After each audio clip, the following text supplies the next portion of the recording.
ആ പ്രിലിംസിന്റെ റിസൾട്ട് വന്നു. ആ നോക്കി, ചെറിയ മാർക്കിന് പോയി കിട്ടിയില്ല. എനിക്കറിയില്ല എന്താണ് അങ്ങനെ പോകുന്നതെന്ന്. ഞാൻ പിന്നെ വിളിക്കാം. അത് നമ്മൾ ഇന്നലെ പറഞ്ഞ ഈ പസിലില്ലേ, ഇത് ചെയ്യാൻ എന്തെങ്കിലും എളുപ്പ വഴിയുണ്ട്? ഈ മെത്തേഡ് കുറെ സമയം എടുക്കുന്നുണ്ടല്ലോ. ഇത് അത്യാവശ്യം കണ്ടീഷൻസ് വായിച്ചു നോക്കിയിട്ട് ചെയ്യണം. ഇതൊക്കെ കിട്ടണമെങ്കിൽ അത്യാവശ്യം ഇച്ചിരി ലോജിക്ക് വേണം.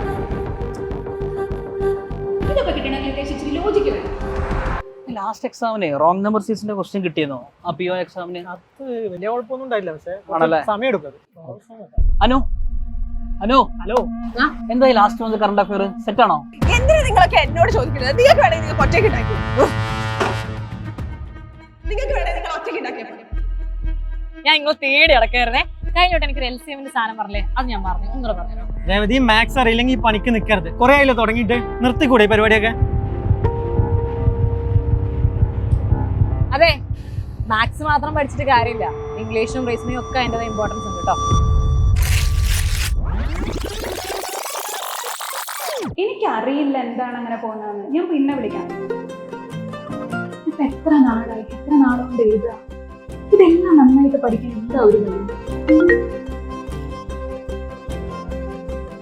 നമ്മൾ ഈ പറഞ്ഞ പസിലില്ലേ ഇന്നലെ, അത് കുറച്ചുകൂടി എളുപ്പത്തിൽ വല്ല വഴിയുണ്ടോ? ഇത് ആക്ച്വലി ഒരു ഹൈ ലെവൽ പസിലാണ്. പക്ഷെ നമ്മൾ കൃത്യമായിട്ട് കണ്ടീഷൻസ് നോക്കി മനസ്സിലാക്കി എഴുതണമെന്നേ ഉള്ളൂ. കൃത്യമായ സ്ട്രാറ്റജിയോട് കൂടിയിട്ട് ഡെയിലി ബേസിസിൽ ഇതേപോലത്തെ ക്വസ്റ്റ്യൻസ് പ്രാക്ടീസ് ചെയ്താൽ ഇത് വളരെ എളുപ്പത്തിൽ ചെയ്യാൻ പറ്റും. ഇങ്ങനെ എല്ലാ സബ്ജക്റ്റും കൃത്യമായ സ്ട്രാറ്റജിയോട് പഠിക്കാൻ ഞാനിപ്പോൾ ഒരു വഴി കണ്ടുപിടിച്ചിട്ടുണ്ട്. Anu, last month current affair note set ആണോ?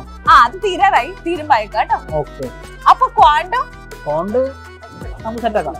ഹലോ, ആ രേവതി, ഞാൻ നോക്കി നടക്കായിരുന്നു. ലാസ്റ്റ് ടൈം എനിക്ക് എൽസിഎമ്മിന്റെ സംഭവം പറഞ്ഞത് അത് കൂടെ പറഞ്ഞു, ഞാൻ പറഞ്ഞു. LCM നമുക്ക് സിമ്പിൾ ആയിട്ട് പഠിക്കാൻ പറ്റും. അതുപോലെ LCM മാത്രമല്ല, മാത്സിലെ എല്ലാ സാധനവും നമുക്ക് സിമ്പിൾ ആയിട്ട് പഠിക്കാൻ പറ്റും. പക്ഷെ എക്സാമിന് ക്വാണ്ട് മാത്രമല്ലോ, ഇംഗ്ലീഷും റീസണിങ്ങും കറണ്ട് അഫയേഴ്സ് ഒക്കെ ഇല്ലേ? ആ ഇംഗ്ലീഷിലെ നമ്മുടെ ഗ്രാമർ റൂൾസ് എങ്ങനെ പഠിക്കാം? ഗ്രാമർ റൂൾസ് മാത്രമല്ല, എല്ലാം പഠിക്കാൻ ഒരു പോംവഴിയുണ്ട്. എന്താ? അതുണ്ട്, വാ.